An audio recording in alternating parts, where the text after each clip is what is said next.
Alors, bonjour à toutes et à tous. Aujourd'hui, je vais vous parler des discriminations et en particulier des discriminations raciales aux États-Unis.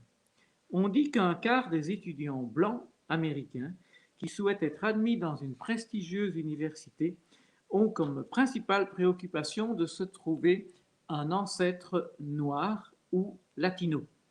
Parce que souvent, ces universités pratiquent ce qu'elles appellent avec une certaine emphase l'affirmative action. Pour elles, la non-discrimination consiste à favoriser les individus faisant partie de certaines races jugées habituellement moins bien représentées dans ces universités. Cette affirmative action est souvent appelée chez nous une discrimination positive.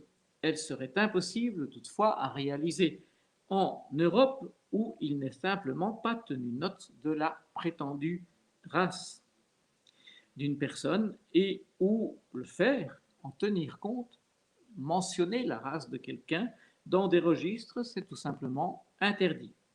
Cela aboutit donc à ce que des étudiants noirs ou latinos se voient avantagés, par exemple parce qu'on leur ajoute des points par rapport à ceux obtenus lors de leur épreuve d'admission, par exemple, simplement en raison de leur race. De même, il arrive souvent que des étudiants d'origine asiatique se voient pénalisés par un retrait de points sur ceux obtenus lors de leur épreuve d'admission parce que, en général, les statistiques établissent que les étudiants d'origine asiatique réussissent en moyenne mieux que les autres. Il est difficile de nier que de telles mesures sont discriminatoires parce qu'elles utilisent un critère exclusivement racial pour favoriser certains candidats par rapport à d'autres, alors que ce critère n'est évidemment en rien lié à leur aptitude sur le plan académique. Les universités sont le plus souvent privées aux États-Unis, ce qui leur donne une latitude pour fixer leurs règles, avec comme limite quand même les lois américaines anti-discrimination. La Cour suprême a formellement interdit depuis longtemps déjà les quotas, c'est-à-dire les règles qui réserveraient un pourcentage de places à des personnes d'une certaine race. Mais la Cour suprême accepte que l'origine raciale soit considérée comme un critère parmi d'autres dans l'examen des dossiers d'admission.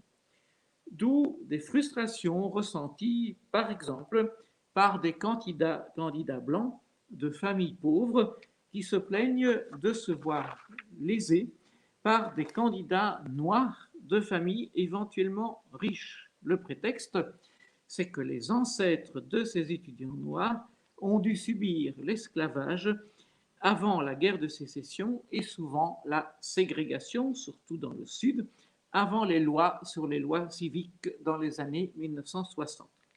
Un peu facile quand même si par exemple ces règles devaient favoriser des membres de la famille Obama plus qu'aisés financièrement et qui, arrivés du Kenya à la fin du XXe siècle, n'ont évidemment jamais été esclaves des sudistes. De même, des personnes appartenant à la minorité asiatique ne supportent pas qu'on leur inflige un malus en raison de cette origine.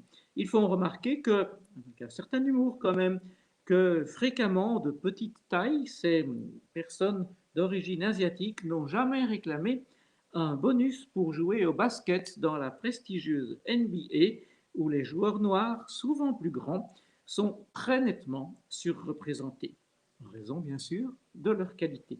Le problème est avant tout que l'on réduit ainsi chaque individu à sa seule origine raciale, abusivement appelée communauté raciale, alors que rien ne dit qu'ils se sentent nécessairement tous membres d'une communauté pour ce seul motif. Et cette manière d'agir, c'est-à-dire de ramener une personne à un seul critère racial, selon notre approche à nous, eh bien, c'est du racisme, tout simplement.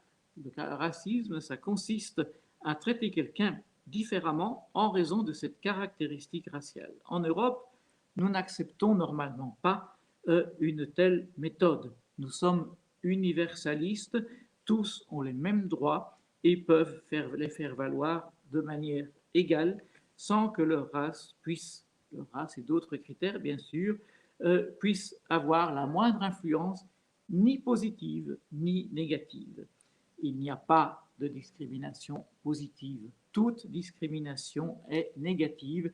Et ce que les États appellent discrimination positive, c'est celle qui leur plaît, celle qui correspond à leurs propres critères discriminatoires.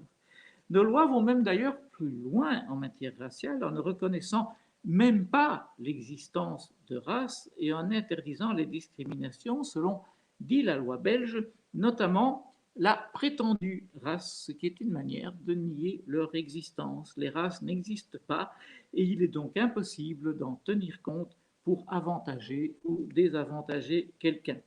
On peut, comme c'est souvent le cas, admirer les États-Unis pour beaucoup de choses, tout en regrettant tout simplement cette manière de permettre ou d'encourager ces pratiques discriminatoires. Parce que non, une discrimination ne devient pas positive du seul fait qu'elle plaît à des politiciens ou intellectuels, même de gauche. Je vous remercie.